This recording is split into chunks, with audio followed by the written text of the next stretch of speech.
En la liturgia de la palabra del día de hoy, de manera explícita, en la primera lectura, nos encontramos con el segundo rey que Dios concede al pueblo de Israel, el rey David, el gran rey David, el rey tal vez más popular, más famoso que podamos encontrar dentro de la monarquía del pueblo de Israel, hasta el punto que se dice de David que fue un rey según el corazón de Dios. Pero aquí también nos deja ya la misma historia de vida del rey David una enseñanza. ¿Y cuál es la primera enseñanza que podemos sacar para que estemos atentos? No es para atemorizar, no es para desconfiar, es para vigilar. ¿Y cuál es la primera enseñanza que nos deja el adentrarnos a profundizar la vida del rey David? La siguiente, y es que la gracia no suprime la naturaleza. Un rey según el corazón de Dios. Pero poco a poco nos iremos dando cuenta cómo cuando David no le permitió desde su libertad actuar a la gracia de Dios en él, imperó su naturaleza humana, y aunque fue un rey según el corazón de Dios, terminó haciendo cosas que no le agradan a Dios.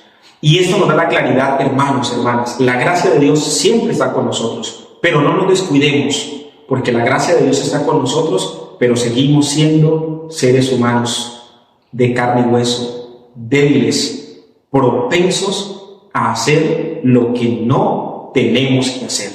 Porque a veces se convierte en un discurso no correcto, en un discurso que tal vez lo decimos por formalismo, lo decimos por apariencia, lo decimos por quedar bien. Es que antes yo corría ese riesgo porque no conocía a Dios.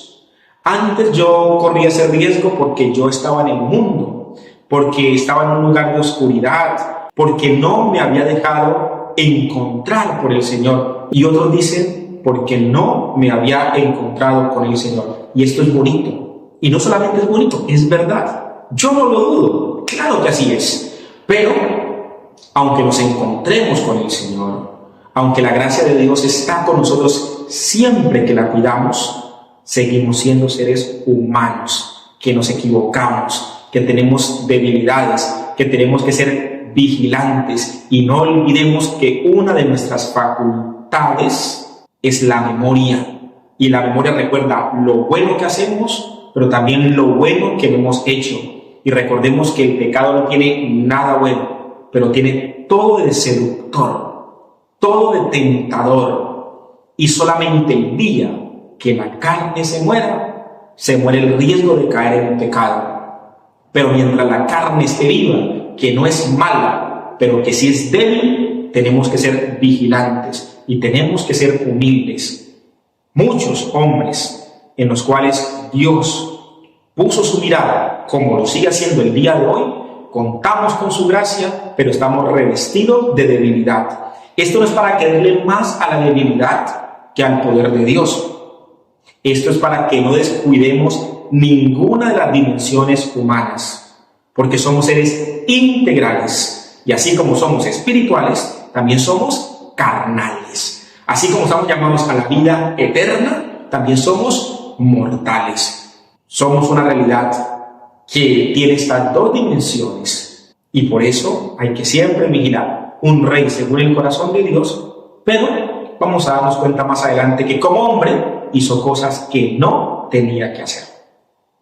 Y el Señor empieza a perfilar a David en 4 elementos que son fundamentales, que son bien interesantes y que podrían servirnos a nosotros. El primer elemento es la soledad. El segundo es la humildad. El tercero, el servicio. El cuarto elemento es los riesgos que se corren por seguir al Señor. Profundicemos en el primer aspecto. ¿Por qué la soledad? El texto del día de hoy nos dice a nosotros que cuando el profeta Samuel llegó a la casa del papá de David y sus hermanos de Jesé, el que estaba aparte, el que estaba fuera de casa, el que estaba lejos, el que estaba solo era David. ¿Y por qué es tan importante la soledad a quien tanto miedo se le tiene hoy en día?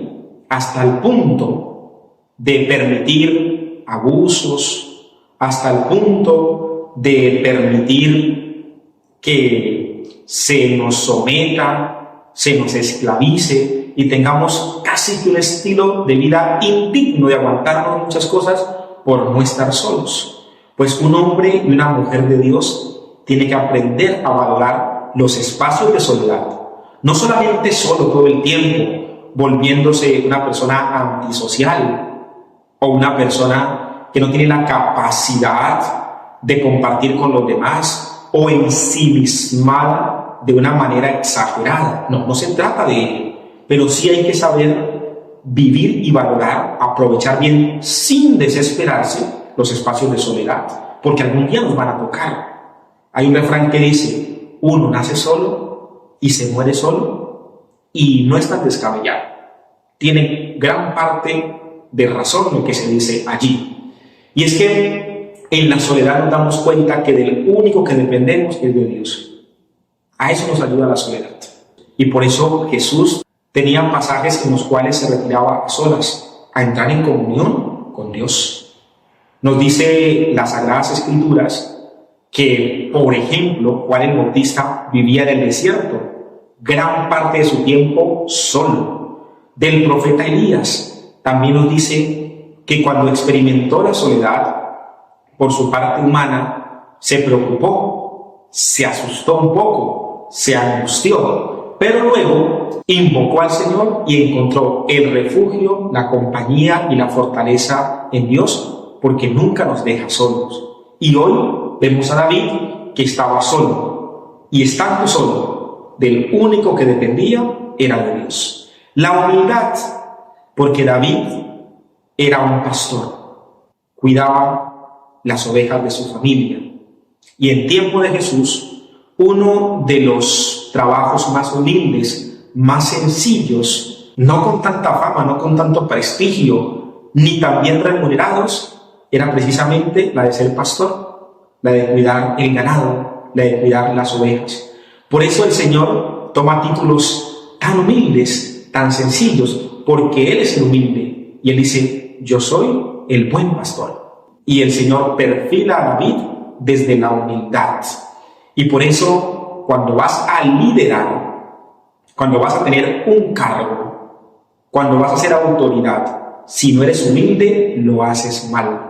No hay nada más peligroso que un soberbio con poder, porque el soberbio se olvida que la oportunidad se la ha dado Dios y no depende de Dios, sino que la persona soberbia cree que lo que tiene es porque se lo merece, porque puede hacerlo todo él mismo sin depender de nadie, hasta el punto de vista que quien no tiene en cuenta a Dios se hace un Dios de sí mismo. Y por ello nos damos cuenta en el interrogante en el cual nosotros tal vez nos hayamos planteado, ¿por qué el Señor, cuando eligió a sus discípulos, escogió gente de trabajo sencillo, hasta de trabajo un poco escandaloso? No olvidemos que Mateo era recaudador de impuestos, Leví era un pecador público, un traidor a su patria porque recaudaba impuestos para el imperio que los tenía sometido, el imperio romano. Y entonces allí descubrimos que Dios nos llama, nos elige y nos escoge, no porque seamos sabios y los más capaces, sino porque tenemos un corazón sencillo, un corazón moldeable a la voluntad de Dios. Los que escogió no eran los más letrados, los más inteligentes, los de mejor trabajo, los que mejor hablaban.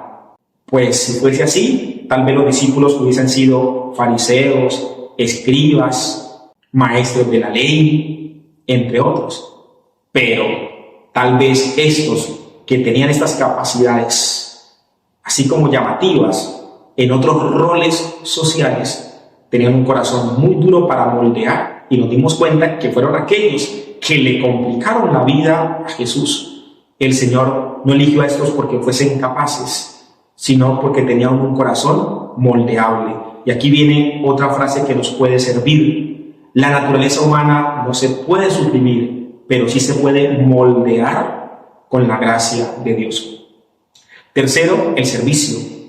Encontramos a un David sirviendo, obedeciendo a su padre, a su familia, a su casa, y entonces es como una prefiguración del servicio que va a tener cuando sea rey. Aquí había que cuidar ovejas en la casa de su padre. Luego el Padre Dios le va a confiar el custodio y el cuidado de su pueblo como autoridad significativa en el pueblo de Israel, a David. Y los riesgos. ¿Qué riesgos tiene un pastor? Sobre todo en tiempos de Jesús, estando solo, siendo un muchacho, siendo muy joven. Pues hay riesgos. Por ejemplo, una fiera que quiera devorar las ovejas, y él, por ser pastor, tiene que defenderlas. Pero también experimentamos como muchos salteadores.